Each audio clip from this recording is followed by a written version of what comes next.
देखो क्या कहता है question, a conductor carrying current of 5 ampere is to be placed between two conductors carrying current of 15 and 10 ampere with separation of 15 centimeter। इस प्रकार से दो कंडक्टर्स हैं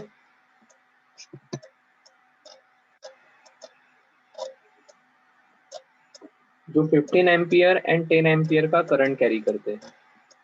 ठीक है,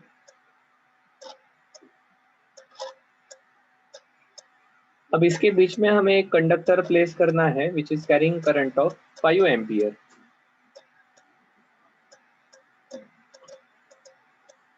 ये दोनों के बीच में जो डिस्टेंस है इट इज ऑफ 15 सेंटीमीटर। सो आपको ये जो कंडक्टर है इसको अपन नाम देते हैं सी, इनको कहेंगे ए बी। सो ये सी करंट कंडक्टर की पोजीशन बतानी है so that net force acting on the C will be 0। बताइए कैसा कर सकते हैं, क्या करना पड़ेगा? पहले तो बताओ सी पर फोर्स क्यों लगेगा?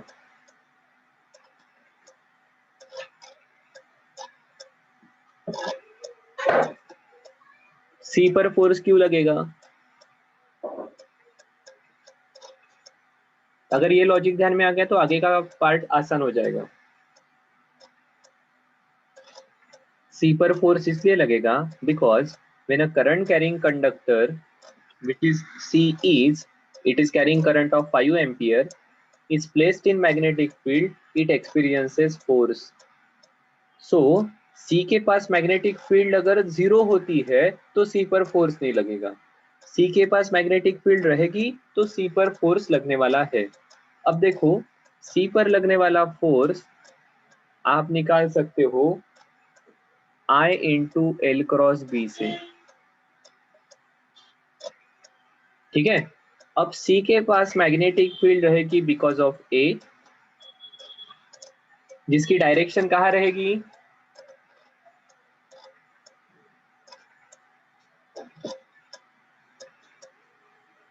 Eight C. जो मैग्नेटिक फील्ड रहेगी बिकॉज ऑफ ए उसकी डायरेक्शन कहाँ रहेगी?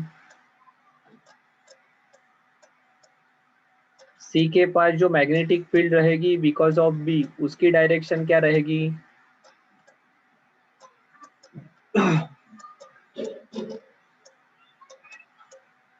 कौन बताएगा? पाम रूल लगाना पड़ेगा। ठीक है, देखो क्या करना पड़ेगा। देखो ये मेरा पाम है, इसे करंट के डायरेक्शन में मतलब बी का करंट कहा जा रहा है ऊपर, उसके डायरेक्शन में अलाइन किया, सी के तरफ हाथ लेकर गया तो मेरा व्हाइट पोर्शन जिस साइड में है, जिस साइड में मेरी उंगलियां जा रही है that will be the direction of field because of B. So देखो बी के कारण करंट ऊपर है, my palm is facing towards me. ठीक है, मेरे तरफ आ रहा है ये इधर। ठीक है, सो बी के कारण जो फील्ड है वो इधर रहेगी। वही ए के कारण देखो, ए का करंट ऊपर है, अगर मैं सी के तरफ मेरा हाथ पॉइंट करता हूं तो my palm is facing inside the screen. तो जो ए के कारण फील्ड रहेगी दैट विल बी इनसाइड, जो बी के कारण फील्ड रहेगी at C that will be outside. आया है क्या ध्यान में? ठीक है, so because of B the field will be outside, because of A the field will be inside। अब अगर इन दोनों का मैग्नीट्यूड सेम रहेगा तो net field will be 0। So conductor C के पास मैग्नेटिक फील्ड नहीं होगी, कंडक्टर सी पर फोर्स नहीं लगेगा। लिख लेते हैं, the force on conductor C will be 0 if net magnetic field at C will be 0। ठीक है, so let it is at distance x। ठीक है, let it is at distance x from A सो ये डिस्टेंस रहेगा 15 minus x. अब ए के कारण जो फील्ड रहेगी वो अपन निकालते हैं, कितनी रहेगी?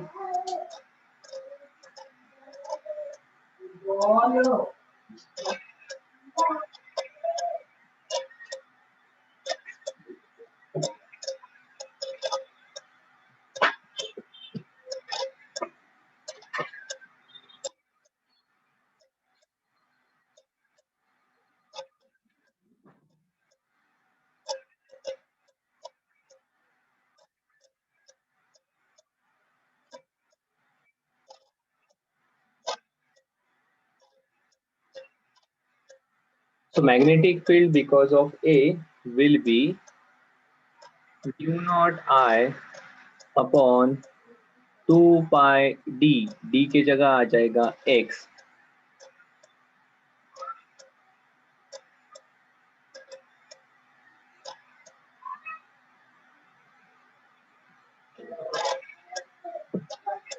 सही है क्या? सो IB का करंट कितना है? 10। IA कितना है? IA का करंट है 15।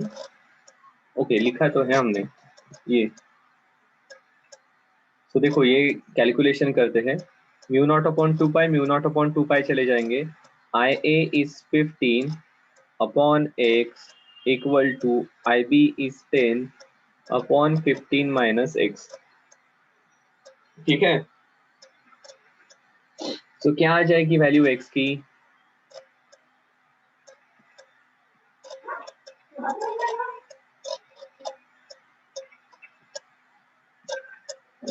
Fifteen 225 minus 15x equal to 10x। So 10x इधर चले गए,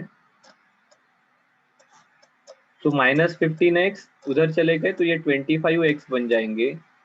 सो x की वैल्यू आ जाएगी 9 सेंटीमीटर।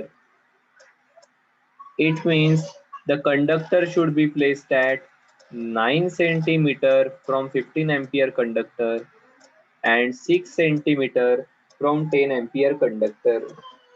क्या सही है क्या?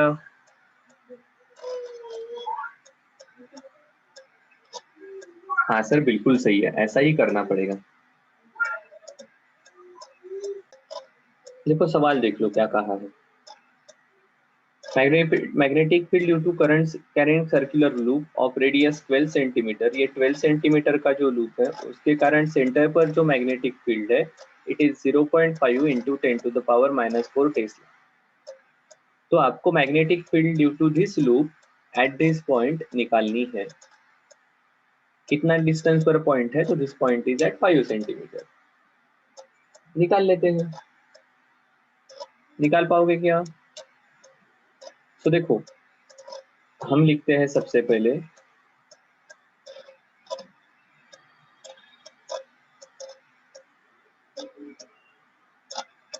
magnetic field due to current loop at its center।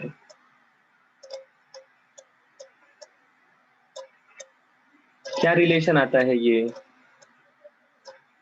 हमने ये रिलेशन डिराइव किया है, this is mu naught I upon 2r। ठीक है, this is mu naught I upon 2r। तो ये आपको कहता है 0.5 into 10 to the power -4 equal to mu naught की वैल्यू क्या है?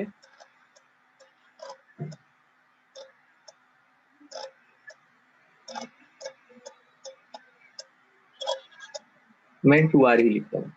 ठीक है, अब magnetic field at a distance x from the centre ये क्या होती है?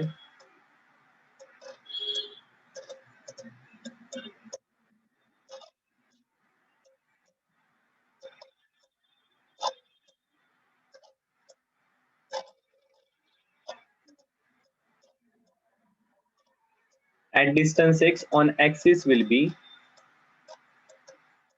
Vx equal to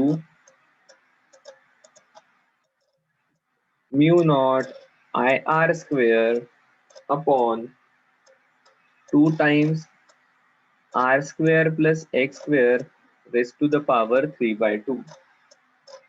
ठीक है,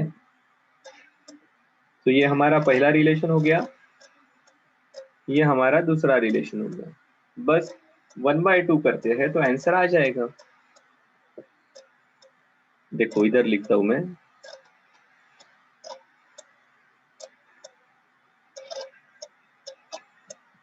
B naught upon B X, B naught है mu naught I upon 2r, B X है mu naught I R square upon 2 times r square plus x square raised to the power 3/2, mu naught I r square 2 times r square plus x square raised to the power 3/2।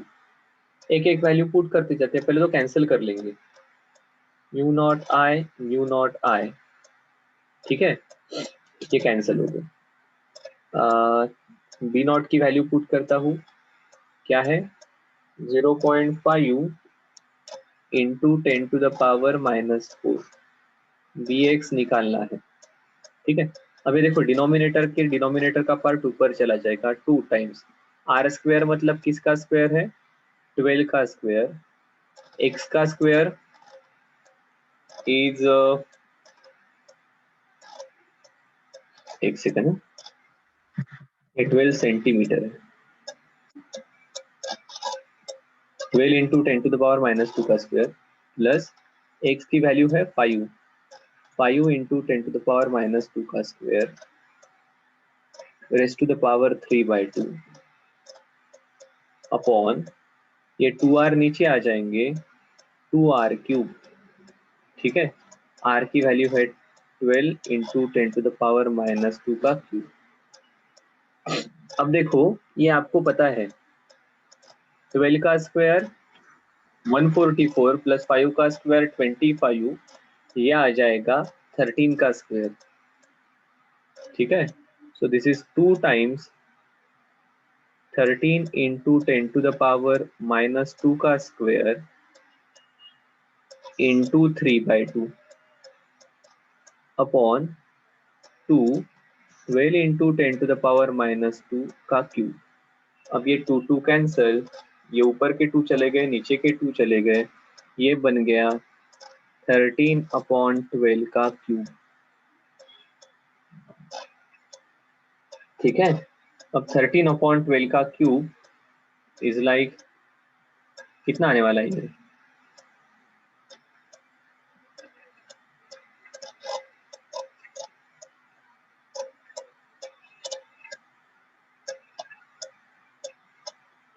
Therefore bx की value आ जाएगी 12 का cube into 0.5 into 10⁻⁻⁴ upon 13 का cube,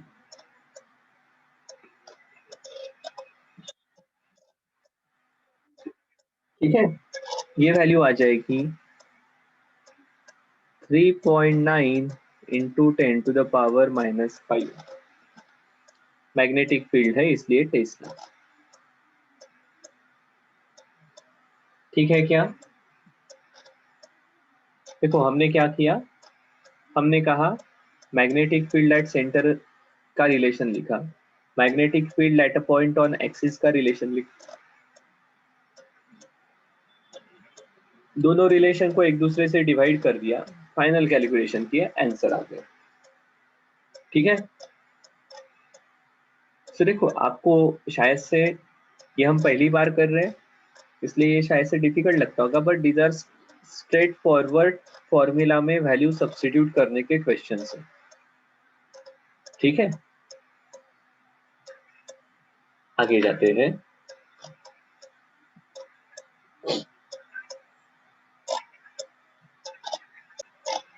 देखो क्या कहा है, एक कोई सोलेनोइड है, आपको सोलेनोइड पता है, इस प्रकार से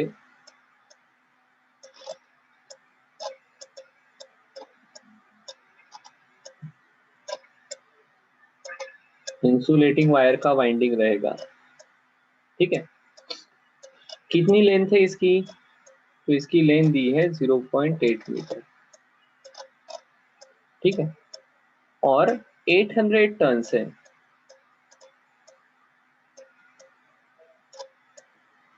फील्ड इंटेंसिटी या फील्ड डेंसिटी दोनों भी कह सकते हैं, बेसिकली यूनिट से आपको पता चल जाएगा। This is magnetic field at the centre. ठीक है, कितनी है मैग्नेटिक फील्ड? 2.52 into 10⁻³ Tesla. तो आपको पूछा है करंट बता दो। अब आपको तुरंत क्या याद आ जाएगा? Magnetic field produced by the solenoid is given by mu naught N I. सही है।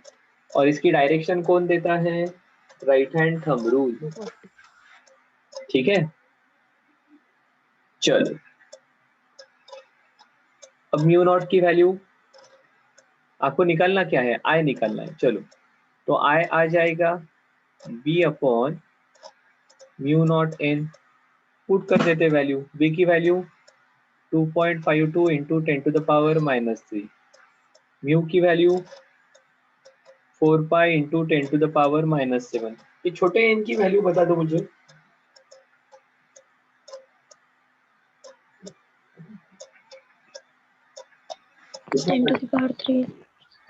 एन क्या होता है? Number of turns per unit length. तो ये आ जाएंगे 800 upon 0.8, that is 1000, that is 10⁻³ ठीक है। तो ये क्या हो जाएगा?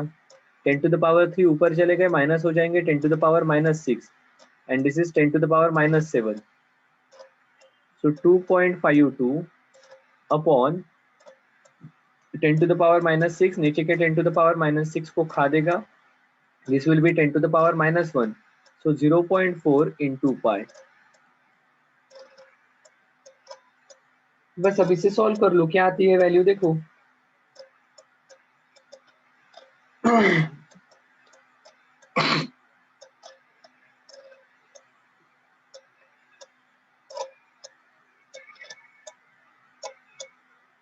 दिस इज 2.52, 0.4 से मैं इसे मल्टीप्लाई करता हूं तो 6 5 तीन प्लेसेस के बाद डेसिमल पॉइंट 1.25 ऊपर है 2.52, सो ये लगभग आने वाला है 2 टाइम्स 1.2 के 2 टाइम्स है 2.5, या 1.25 के 2 टाइम्स है 2.5, सो ये आ जाएगा 2 एम्पियर।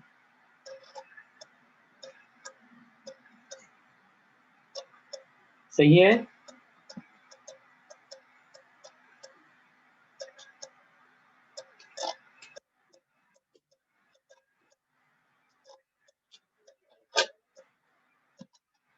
चलो जाए आगे, जाए ना। देखो क्या कहता है question. A straight wire of radius a carries a steady current I.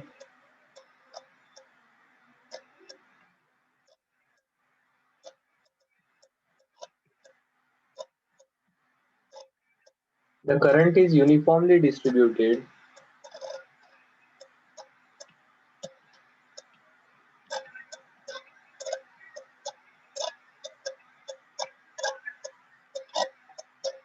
across its cross section.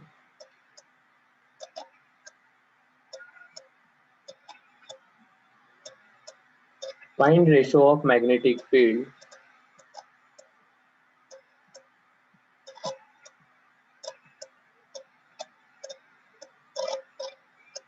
at a by 2 and 2a. ठीक है, देखो यहाँ पर क्या कहा है हमें, जरा समझ लेते हैं। There is current carrying conductor और इसके थ्रू करंट जा रहा है I। इसके डायरेक्शन पकड़ लेते हैं ऊपर। अब इसका कोई ना कोई एक्सिस रहेगा।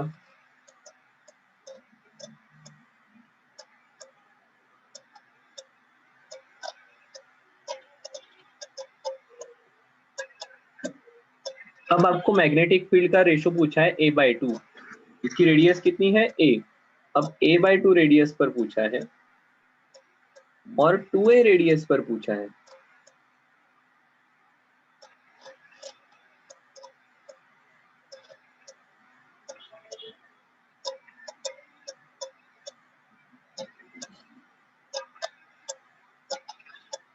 तो इस प्रकार से कंडीशन है।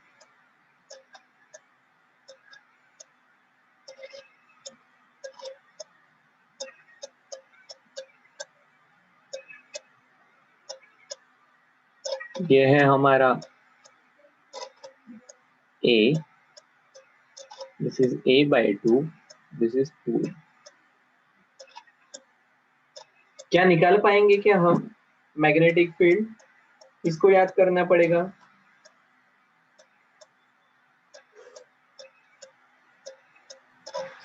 Ampere circuital law. बहुत बढ़िया, इतना भी क्लिक हो गया ना, काम आसान हो जाएगा। अब देखो, ये जो बड़ा वाला लूप है उसके अंदर से तो पूरा का पूरा करंट जा रहा है, क्या छोटे वाले लूप के अंदर से पूरा का पूरा करंट जा रहा है क्या? नहीं, उसमें से देखो पूरा चार्ज जो पास हो रहा है ये इस क्रॉस सेक्शन से पास हो रहा है। अब इसमें से पास होने वाला चार्ज ये तो कम रहेगा, ठीक है, इसलिए हमें यहाँ पर याद करना पड़ेगा करंट डेंसिटी को। हमें पता है current density J equal to I/A which is pi upon A square, ठीक है। तो इसलिए अब अभी कहते हैं एम्पियर सर्किटल लॉ कहता है we are calculating for R equal to A/2, यहाँ पर R equal to 2A। Ampere circuital law कहेगा cyclic integral of B dot dl equal to mu naught I inside, ठीक है। सो ये B आ जाएगी यहाँ पर म्यू नॉट। अब A/2 के थ्रू जाने वाला करंट बता दो। सो करंट डेंसिटी ये है, तो ये करंट रहेगा करंट डेंसिटी इनटू एरिया, और इसका एरिया रहेगा पाई इंटू A/2 का square, that is pi A square upon 4। और साइक्लिक इंटीग्रल ऑफ B तो वही रहे, cyclic integral of TL equal to pi 2 pi R, ठीक है। और वैसे ही अब this is B because of A/2, this is B at 2A, ampere circuital law cyclic integral of B dot dl equal to mu naught I, B अगर constant है तो this is mu naught I inside, अब यहाँ पर I रहेगा, cyclic integral of dl is 2 pi R, ठीक है। So this is B at 2R। तो लिख लेते हैं, अब ये कितना आने वाला है, कुछ कैंसिल हो रहा है, पाई स्क्वायर चला गया, ये 2 और ये 2 चले गए, तो म्यू नॉट I, ये 4 नीचे आएंगे, 4 पाई A, ठीक है। This is mu naught I upon 4 pi A, और ये आ जाएगा mu naught I upon 4 pi A। क्या आ रहा है रेशो?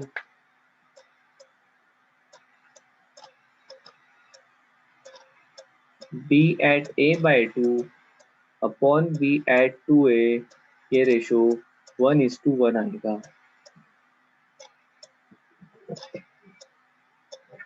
ठीक है क्या?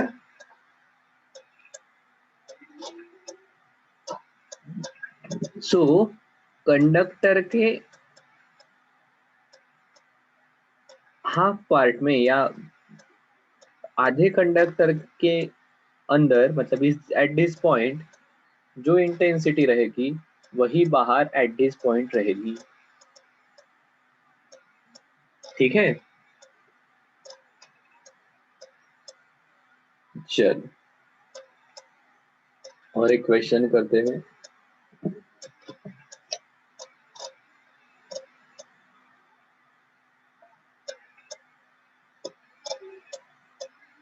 A copper wire with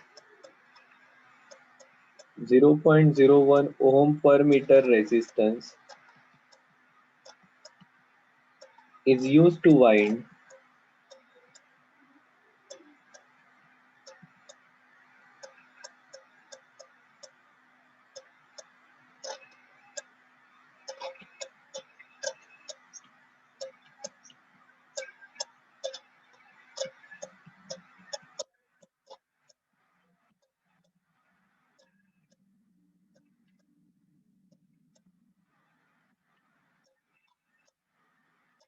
find EMF of battery which when connected across the solenoid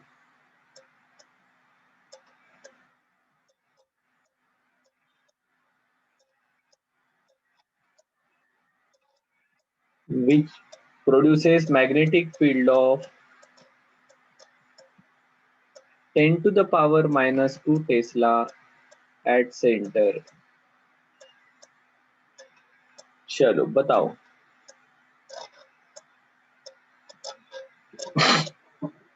एक सोलेनॉइड है,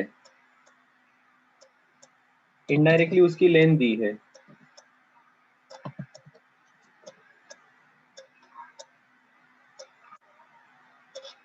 कितनी लेंथ है?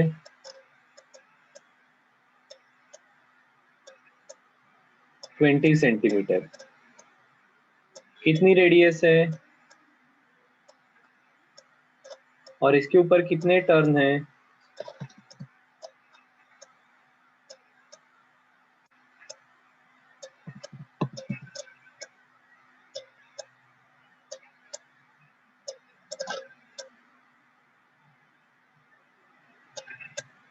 चार सौ टर्न है।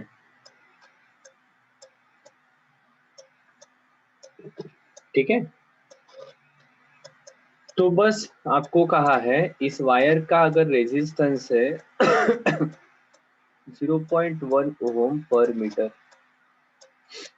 तो ये जो बैटरी के अक्रॉस इसको कनेक्ट करना पड़ेगा, वो जो ईएमएफ देने वाला है वो ईएमएफ बता दो। क्या प्रोसेस रहेगी बताओ?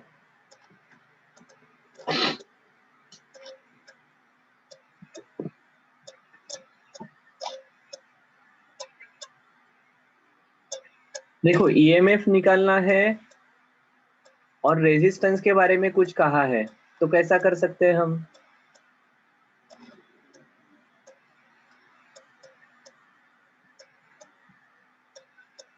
देखो हमें मैग्नेटिक फील्ड भी दी है, लेंथ भी पता है और नंबर ऑफ टर्न्स भी पता है, सो हमने कहना चाहिए magnetic field equal to mu naught N I. अब ये करंट जो है वो इस बैटरी के कारण फ्लो हो रहा है, तो ये करंट को मैं लिख सकता हूं V bye are.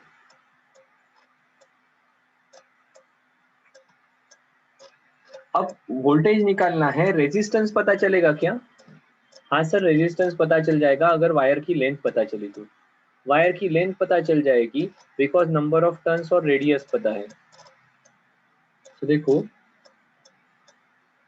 Length of wire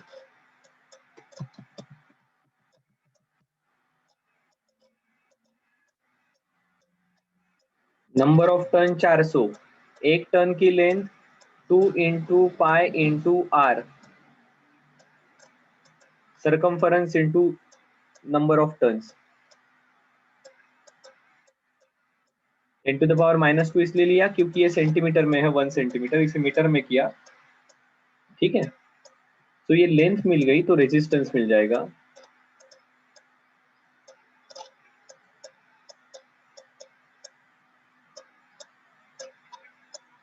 resistance of wire equal to L into resistance पर unit length. So that is 400 into 2 into 3.14 into 10 to the power minus 2 into 0.1. ये वैल्यू यहाँ पर पुट करनी पड़ेगी. सो b की वैल्यू पुट करता हूँ 10 to the power minus 2, mu की वैल्यू पुट करता हूँ 4 pi into 10 to the power minus 7. n number of turns per unit length 400 turns in 20 centimeter. Into v find out करना है, r की value है.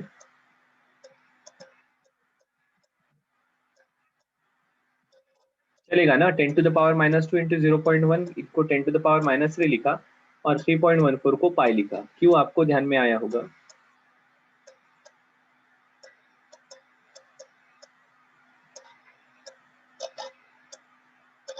अब देखो ये 2 और ये 2 चले गए, ये 4 चले जाएंगे. अब 10 to the power minus 2 और ये 10, so 10 to the power minus 1, 10 to the power minus 1, 10 to the power minus 4, ऊपर गए तो प्लस 4, so ये हो जाएगा हमारा 10 to the power minus 2 equal to 10 to the power 3 और ये 1 minus 4 plus 4 10 to the power minus 3v. therefore v की वैल्यू आ जाएगी 10. सही है क्या.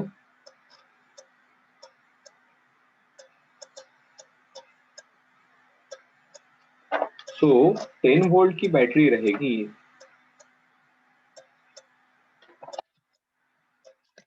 ठीक है. और देखो यहाँ पर 2-3 कंसेप्ट साथ में पूछ लेते हैं. सिर्फ simple formula b equal to mu naught N I नहीं है, आपको इनडायरेक्टली पोटेंशियल डिफरेंस के थ्रू ये आई निकालने के लिए कहा है. ठीक है.